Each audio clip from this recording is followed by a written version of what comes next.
लेकिन मैं ये समझता हूं कि नरेंद्र मोदी का इस वक्त भारत में कोई मुकाबला ही नहीं है किसी के साथ।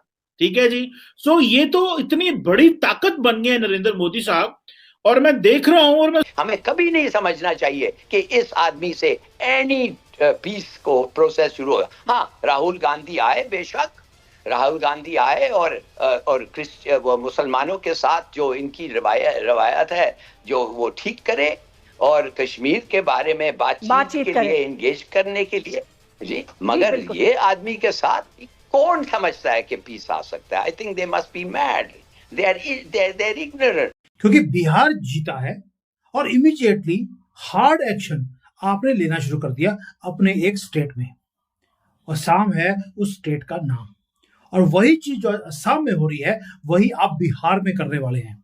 क्योंकि जो प्रचंड जीत मिली आपको, आपको वहां का जो मैंडेट है वो इसलिए मिला है, इसलिए नहीं कि सबका साथ सबका विकास का स्यापा दोबारा शुरू कर दें आप बिहार में, वो विकास करने के लिए। और जो जिहादी हैं इनको, इनकी परमानेंटली पूछते हुए तो निकले नहीं, और अगर निकले तो टेढ़ी निकले, इतना मारा जाएगा इनको। तो जो एजेंडा उन्होंने कंट्रोल किया हुआ है वो किसी के पास जाने नहीं दे रहे। वो एजेंडा है पॉपुलिज्म का, वो एजेंडा है आइडेंटिटी पॉलिटिक्स का, वो एजेंडा है नेशनलिज्म का, हाइपर नेशनलिज्म। मैं डिसाइड करूंगा जो कहूंगा। अब ये कांग्रेस बड़ी सॉफ्ट सी पार्टी थी, बड़ी और तरीके की पार्टी थी। ये थोड़े डायलॉग डिस्कशन, धीमे धीमे स्लो स्लो चलने वाले लोग थे। इनके मुकाबले में आ गए हैं भाई वो देश वक्त आ गए, पता नहीं क्या क्या आ गए हैं, ये तो सबको उड़ा के ले गए हैं।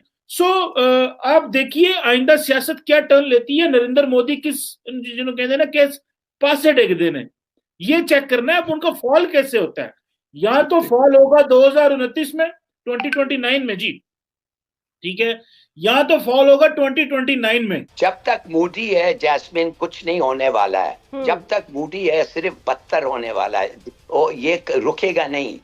ये तो ही इज स्वॉन, ये थे आरएसएस के ट्रेंड कार्डर्स जो हिंदुस्तान और यूपी से भेजे गए थे। ये खुद एडमिट किया है जाके, और कहने लगा है हमारा तो काम आधा काम हुआ है, अब पाकिस्तान को करना है। बार बार ये कह चुका है और ये करेगा। राहुल गांधी जो कैंपेन चला रहे हैं, राहुल गांधी और उनकी पार्टी जिस तरीके से बात कर रही है, सोशल मीडिया पे जो कुछ दिखाई दे रहा था, उसको देखते हुए कई लोगों का ख्याल था कि शायद जो है वो बीजेपी नहीं जीत पाएगी, या पीएम मोदी की पार्टी जो है वो हार जाएगी, और या अगर जीत भी गए तो काफी टफ किस्म का कंपटीशन होगा, और नेक टू नेक जिसे कहते हैं कि इस तरह से कोई कुछ चल रहा होगा। लेकिन ऐसा कुछ होता हुआ हमें दिखाई नहीं दिया। एक बहुत लंबे मार्जिन से जो है वो बीजेपी और उनके साथ की जो पार्टीज हैं वो जीतती हुई दिखाई दे रही हैं। अभी तक जो रिजल्ट्स हमने देखे इंडियन टीवी चैनल्स पे जो आ रहे हैं, उसको देखकर तो यही लग रहा है कि मेरे ख्याल है कि राहुल गांधी ने जो भी कोशिश की या उनकी पार्टी ने जो कोशिश की, जो कि यकीनन एक पॉलिटिकल लीडर के तौर पे उनका एक फर्ज था, उनकी ड्यूटी थी या उनका काम था जो वो कर रहे थे, लेकिन बहरहाल उसमें वो बुरी तरीके से नाकाम दिखाई देते हैं। एक आम आदमी चलते चलते गुजरात के चीफ मिनिस्टर से होते हुए prime minister of India for third time. अवाम जब तक चाहेगी, उनकी जनता जब तक चाहेगी वो इलेक्ट होंगे। बेशक उसके बाद वो चेंज कर सकते हैं, उनकी मर्जी। लेकिन जो लोग वोट करते हैं, उन्हीं वोट से वो लोग पार्लियामेंट में पहुंचते, ना कि हमारे यहां जो 2024 का इलेक्शन हुआ। ऑपोजिशन का बस नहीं चल रहा कि वो जंजीर खींचकर रेलगाड़ी बीच वेराने में रोक दे, और हुकूमत है कि ऑपोजिशन को आखिरी बोगी में ठोंसे और जंजीर पर दरबान खड़ा करके रेलगाड़ी दौड़ाई जा रही है। मैं हमेशा बोलता हूं, जब जब हमारे कोई भी ट्रेजेडी आती है, पहलगाम का अटैक हुआ, कश्मीर के जो मुसलमान हैं वो कैंडल लेकर हंस हंस के जा रहे थे, we stand solidarity with Hindus, हंस रहे थे, वो खुशियां मना रहे थे। जब हमारे 26 लोग मारे गए धर्म पूछकर इन लीगल्स की तरफ से जो भारत में रह रहे हैं, और ये अब बिल्कुल भी एक्सेप्टेबल नहीं है। यहां तक कि जो पॉलिटिकल ओपोनेंट है वसी, वो भी गवर्नमेंट के साथ खड़ा हुआ था पहलगाम में, जो ये पुलवामा में हुआ। बट ये जिहादी, ये इस देश के नहीं हो सकते, इसलिए इनके सपोर्टर्स जिहादियों के, वो भी अब एंटरटेनमेंट नहीं लेंगे हमारे दुख की घड़ी में। अब हम एंटरटेनमेंट लेंगे जब जब इनके ऊपर डंडे लगेंगे। बेशक असम में लग रहे हैं, अभी बिहार में लगेंगे, यूपी में तो लग ही रहे हैं। दोस्तों, बिस्वा जी ने जो किया, मैं आपसे क्वेश्चन पूछता हूं, क्या वो सही किया? उन्होंने वेट नहीं किया, उन्होंने इमीडिएट ऑर्डर दे दिया कि जिस जिसके सोशल मीडिया पे ये मजाक उड़ रहा है भारत का, they are mocking our tragedy, इनको अरेस्ट किया जाए और अच्छी तरह से इनकी इस्लाम इनके पिछवाड़े से निकाला जाए। और मोहम्मद जो है, जिनके नाम में जो गंदगी फैलाने वाला नाम ही ऐसा है, मैडनेस उसके बीच में ही है, उनको बोल दिया कि इनको सीधा सीधा वापस घर नहीं जाएंगे, ये टेढ़े जाएंगे। अरेस्ट किया गया, उसमें एक प्रिंसिपल भी था, नाम में इस्लाम था उसके, और उसने बोल दिया ये तो इलेक्शन स्टंट है। बस उसके बाद अरेस्ट शुरू हो गए। लिस्ट इतनी लंबी थी, सबके नाम में इस्लाम या मोहम्मद आपको पाया जाता है, कॉमन है ये।